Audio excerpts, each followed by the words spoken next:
Y tras el anuncio vamos a analizar también las repercusiones políticas que implica todo este proyecto de ley. Estamos ya en comunicación con Gustavo Tarragona, licenciado en Ciencias Políticas, con quien hemos dialogado en muchas oportunidades. Muy buenas noches, Gustavo. ¿Qué tal? ¿Cómo estás? Hola Fernando, buenas noches. Muchas Gracias gracias. por el llamado. Muchas gracias por esta comunicación. Bueno, la primera repercusión política que podría existir frente a este proyecto y la pregunta inicial es si es oportuno el momento para presentar este tipo de proyectos.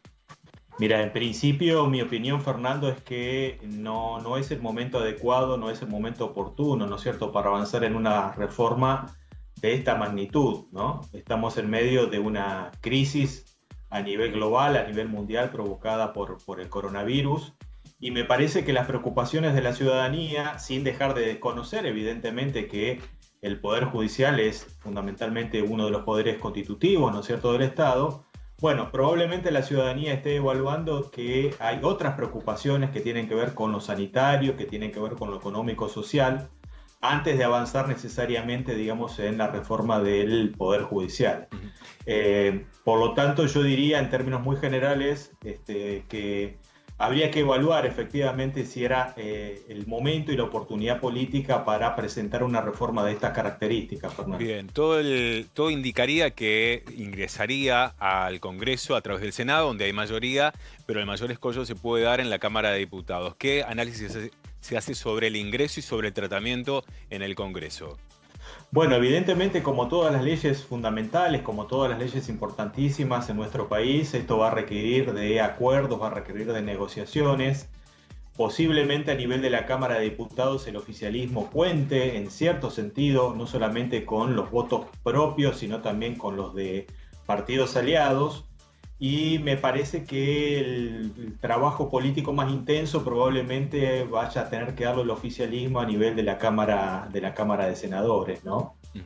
Ahora, teniendo en cuenta que se ha dicho en muchas oportunidades que Comodoro Pi como tribunal es un resorte político de muchas de las situaciones que se viven en el país. Recordemos que hay varias causas de actuales funcionarios y exfuncionarios. La agenda mediática, ¿cómo puede llegar a influir en el tratamiento y en la futura aprobación de esta norma, teniendo en cuenta a Comodoro Pi como el eje central de esta discusión? Bueno, vos lo decís muy bien, Fernando. Comodoro Pi se ha transformado en los últimos años en una suerte, digamos, de microclima judicial, político, mediático y de caja de resonancia, en virtud, evidentemente, de las causas que se han tramitado y que se están tramitando, ¿no es cierto?, actualmente.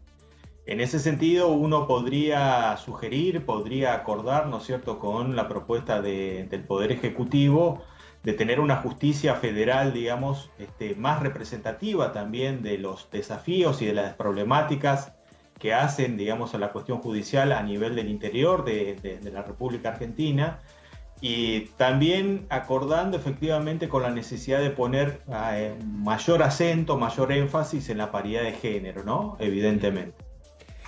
Por último, y para finalizar, y agradeciendo obviamente el tiempo, ¿esto aumenta en algo la valoración política que se tiene del presidente? ¿Disminuye? ¿Cómo va a afectar políticamente y en torno a la opinión ciudadana la imagen del presidente con este proyecto? A mí me parece, Fernando, que todo dependerá de una multiplicidad de causas, como sucede evidentemente en la realidad política, ¿no? Me parece que si por ahí los números en torno, digamos, a la crisis por el coronavirus evolucionan de una manera relativamente favorable, y si esto va acompañado de medidas económicos sociales que ayuden a la inmensa mayoría de los argentinos, por lo menos a transitar de una mejor manera esta crisis, bueno, probablemente el efecto político de la reforma judicial iniciada por el Poder Ejecutivo sea visto con beneplácito. Lo contrario me parece que sería, digamos, entrar en una situación donde, como lo dijimos al comienzo, la ciudadanía valorará o no de manera positiva, ¿no es cierto?, no solamente el contenido principal de esta ambiciosa reforma, sino también la oportunidad política de hacerlo, ¿no? Como siempre, muy claro, Gustavo Tarragona, muchísimas gracias por ayudarnos a entender el costado político de este nuevo anuncio. Muchas gracias, Fernando. Buenas noches. Buenas noches. Ante la emergencia sanitaria, ENERSA te recomienda quédate en casa.